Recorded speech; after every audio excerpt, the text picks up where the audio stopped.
Welcome to the deep dive. Today, we're cracking open a pretty comprehensive report on the global transportation sector. It's this huge engine for the world economy, obviously. Right. But right now, it seems to be operating in this, well, kind of thrilling, but also fundamentally contradictory state.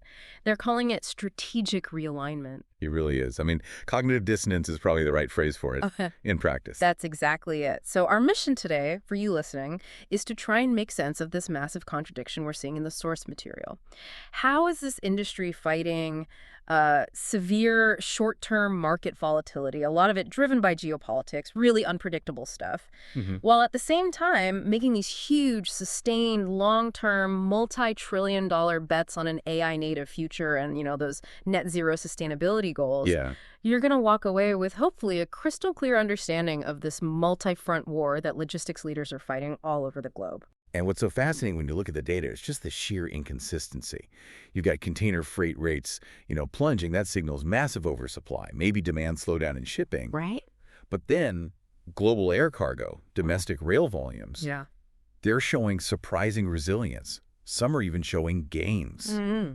So that tells us this volatility isn't just purely economic. It feels very much policy-driven. It's forcing businesses to, fundamentally de-risk their operations, often through some pretty costly strategic changes. Okay, let's dive right into that divergence then. Section 1. The macroeconomic whiplash. I mean, the plunge in ocean freight, it's almost unbelievable compared to where we were just a year or two ago. Totally. The Drewry World Container Index, it dropped another 6% just sequentially, down to $1,930 for a 40-foot container. Wow. That is just, it's a brutal drop. When you remember, like you said, that rate was well over $4,000 just 12 months back. Yeah, it really signals a market that's just completely swamped by capacity right now. And if you look at a key route, say Southeast Asia to the east coast of North America, the rate there has nearly halved in just a year. It's plummeted down to $2,600. So for the maritime shippers, this must feel like a genuine freight recession, or maybe, at least a very rapid return to the kind of pricing we saw before the pandemic. But here's what I find so interesting. This weakness, it just doesn't seem to be bleeding over into other modes of transport. Global air cargo demand is actually up about 3% year to date. Right. And U.S. rail volumes, they're also showing gains. So why are shippers paying this premium for air and rail certainty when they could get these rock-bottom ocean prices? Well, because I think the premium buys predictability. And predictability right now is maybe the most valuable commodity there is. Ah, okay. Which brings us straight to the main force driving all this kind of yo-yo volatility, unpredictable trade policy, and specifically tariffs. Right, we saw how just the threat of tariffs can completely warp the market. Precisely. Look at the U.S. government threatening those steep 50% tariffs on certain Indian goods. That political talk alone created this massive rush. Exporters just accelerated everything. They rushed shipments to the U.S., trying to beat a potential deadline. And that led to India's exports surging by an incredible 18% over just 4 months, April to August 2025. So, okay, let me get this straight. The government threatens a tariff. Businesses react by creating this huge but totally artificial demand spike for container shipping. Exactly. Which then, down the line, contributes to the current market oversupply and the rate collapse we're seeing now. It's like a textbook policy-induced boom-bust cycle. Absolute. But what does that do for big capital investment decisions? I mean, the implications must be massive. That's the core problem, isn't it? If just geopolitical rhetoric can cause an 18% surge and then a collapse in a major trade lane, all within a few months, how on earth are CFOs and logistics leaders supposed to build any kind of reliable demand model for the next few quarters? Yeah, you can't. It's why this whole idea of business de-risking has just become the absolute top priority for everyone. And you see that reflected in corporate behavior, right? Companies like FedEx, they actually had to withhold their full-year profit forecast previously. They explicitly said they just couldn't predict demand under these volatile tariff policies. So instead, they're focusing everything on operational efficiency, flexible supply chains, anything to sort of mitigate that whiplash effect. And their financial health indicators really show that shift. It's about efficiency now, not necessarily expansion. Look at U.S. passenger airlines. They reported a really robust $4.0 billion in Q2 2025 after-tax net income. So leisure and consumer travel demand looks strong. Okay. But at the same time, overall employment in transportation and warehousing showed very little change. Interesting. So growth seems to be driven by productivity gains, by technology, not just by hiring more people. The whole sector is getting extremely lean, almost like it's bracing for this volatility to continue for a while. Okay, so if that's the business reaction, let's turn to the policymakers themselves. Yep. The U.S. government certainly isn't being passive here. Let's look at Section 2, this proactive U.S. regulatory agenda. Yeah, the U.S. DOT, they moved really quickly after the Senate confirmed 3 new administrators for FHWA, NHTSA, and PHMSA. Right. And they immediately launched several pretty significant initiatives. What's striking is how broad their focus is, right? It seems to span from the very tactical, like day-to-day stuff to the really futuristic. Exactly. They immediately jumped on these human-centric policies. They announced initiatives to improve quality of life for truckers, things like flexible hours of service pilot programs. That feels like a direct response to, labor shortages and the political pressure to support essential workers. And on the infrastructure side, there's that agreement bringing Washington Union Station back under federal control. Right. That's being framed explicitly as part of a political agenda to revitalize D.C. It shows how infrastructure projects, even restoration efforts, are being used as clear political tools to show tangible results. Absolutely. And then look at how they're trying to shape the future of mobility. The FAA launched this Electric Vertical Takeoff and Landing Integration Pilot Program, the EIPP. EIPP, okay. This is a really crucial public-private partnership. It's specifically designed to speed up the safe deployment of what they call advanced air mobility, or AAM, vehicles. We're talking air taxis, electric cargo drones. No. The government isn't just waiting for the tech to show up. They're actively building the regulatory runway for it. They're also making pretty significant changes to the sort of social contract of driving itself, aren't they? This new nationwide policy for drivers aged 70 and older. Yeah, that's a big one. Instead of just blanket age restrictions, they're moving to this tiered system. Personalized evaluations, vision tests, cognitive screenings, maybe road tests. That seems like a really massive but also thoughtful step, trying to balance public safety with, protecting the independence of an aging population. And this proactive stance, it extends internationally too, sometimes quite aggressively. Look at the U.S. DOT ordering Delta and Aeromexico to just dissolve their joint venture. Yeah, I saw that. The reason cited was Mexico's alleged failure to adhere to a bilateral aviation agreement. It sends a very clear signal. When national interests clash with existing commercial deals, the U.S. seems ready to prioritize its own leverage and sovereignty. And that kind of unilateral action, it really stands in stark contrast to the multilateral pleas we're seeing elsewhere, doesn't it? It does. IATA, the global airline body, they submitted, 14 working papers to ICAO? Urging global support for sustainable aviation fuel, SCF, pushing to make sure CORSIA remains the only global climate measure. They're basically fighting for regulatory consistency, trying to avoid this nightmare patchwork of different national environmental taxes and rules. Makes sense. And they also raised a really critical safety issue that affects multiple continents, this ongoing conflict between essential aviation radio frequencies and the planned global rollouts of 5G and even 6G spectrum. Oh, right. That issue again. Yeah. IATA is warning this poses unacceptable risks near airports in major markets. The U.S., Canada, Australia are mentioned specifically. It's that classic infrastructure battle. The demand for faster consumer connectivity bumping up against fundamental aviation safety systems. These short-term policy shifts, they really do feel like whiplash sometimes. Yeah. But honestly, they almost pale in comparison to the really long-term, almost existential challenge this industry is facing, decarbonization. Yeah. That brings us to Section 3, where the investment numbers just become truly colossal.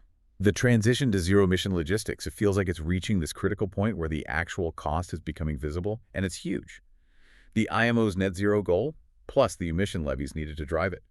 That could cost shippers up to $300 billion just by 2035. $300 billion, and that money has to come from somewhere, right? Yeah. Either passed on to consumers, making everything more expensive, or it means completely restructuring corporate finances. Exactly. Which leads us to this green shipping deadlock you touched on earlier. We have the technologies, like hydrogen-based fuels, that could deliver net zero shipping. Right. The tech exists. But right now, they're just too scarce and way too expensive for anyone to adopt commercially at scale. And the maritime sector, they just can't solve this problem by themselves, can they? Seems unlikely. Absolutely not. The sources are pretty clear. Maritime shipping, on its own, simply doesn't have the purchasing power or the scale needed to really stimulate the massive production of green fuels required. So what's the solution then? Well, the core report suggests a cross-sector approach. It's centered on this idea of aggregating demand. Okay, help us unpack that for the listener. What does aggregating demand actually look like in practice? Okay, so imagine you're a producer of green hydrogen.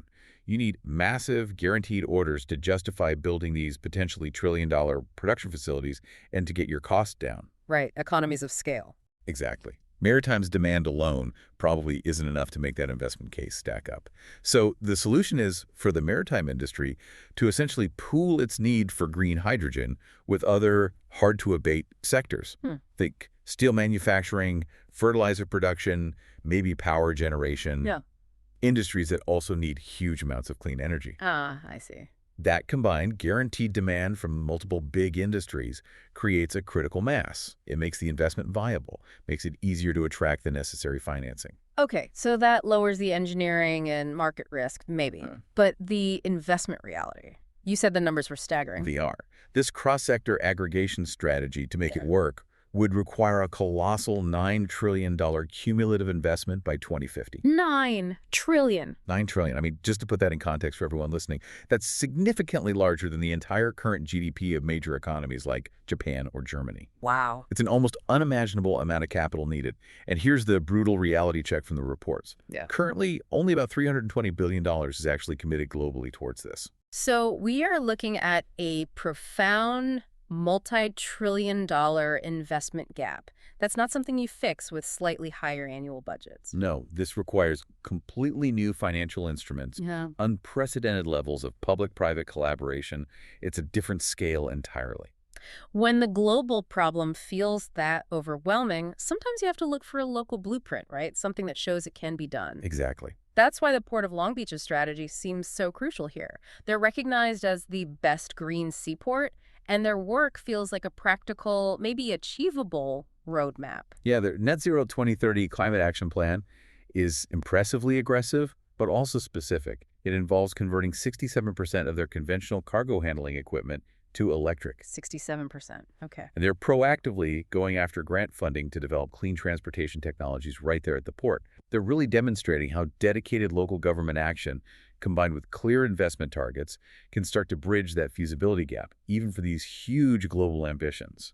Okay, now let's shift gears to the technology that promises to help solve maybe some of these efficiency problems while probably creating some new challenges too. Section 4. The technological nexus. Right. We seem to be rapidly transitioning to what the reports call the AI native supply chain. AI isn't just a tool anymore, it's becoming like a core structural competency.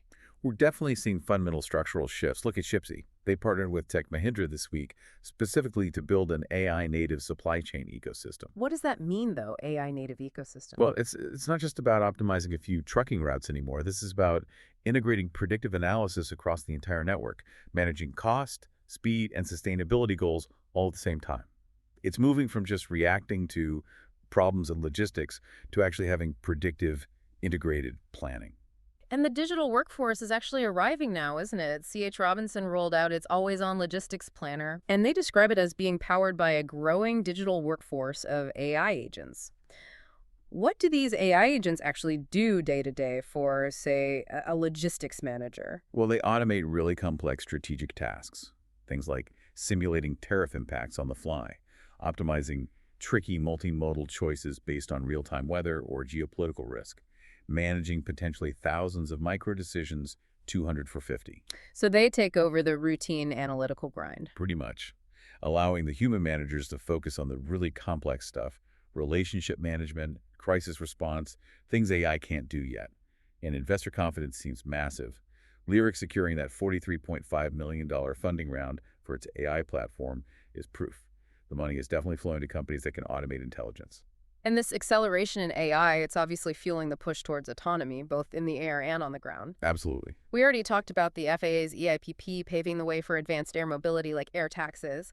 But on the ground, robotaxis are really starting to become a reality in more places. Yeah, Uber expanding its services through that Waymo partnership into major new cities like Atlanta and Austin, That feels significant. It does. The shift from just pilot projects to actual commercial expansion seems to be speeding up fast. Yeah. And Uber's CEO gave a pretty clear, maybe even chilling timeline about the societal impact. He did. He predicted that, okay, human drivers will still be essential for maybe the next 5 to 7 years, handling the tricky edge cases, unforeseen circumstances, Right. but that autonomous vehicles could displace a significant number of workers in maybe 10 to 15 years. That is a stark prediction.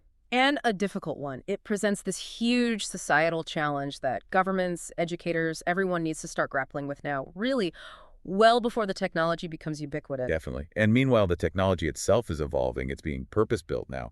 Tensor just debuted its SAE Level 4 robocar in Dubai. So these aren't just modified passenger cars. No, these are engineered from the ground up, specifically for autonomy. That signals the tech race is moving really quickly towards fully self-driving, purpose-built platforms designed for complex urban environments, potentially without needing any human intervention at all.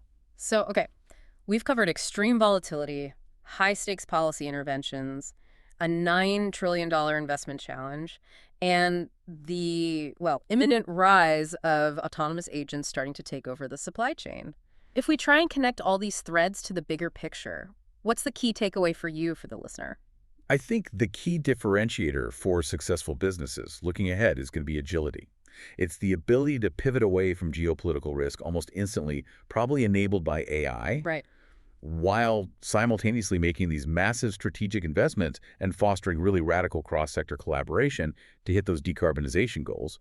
You have to manage the short-term chaos without losing sight of the long-term, almost existential technological shifts. Yeah. The whole industry feels like it's fundamentally restructuring itself around resilience on one hand and automation on the other. We learned about that new U.S.-tiered driving license policy for seniors, trying to balance safety and independence. And then almost in the same breath, we hear about the rapid acceleration of robotaxis, potentially displacing human workers within the next decade or so. It really raises an important question for you to think about. With both safety and technological change driving policy and autonomous vehicles entering more cities seemingly every month, how soon will the role of the human driver on our roads shift from being the default operator to being the exception?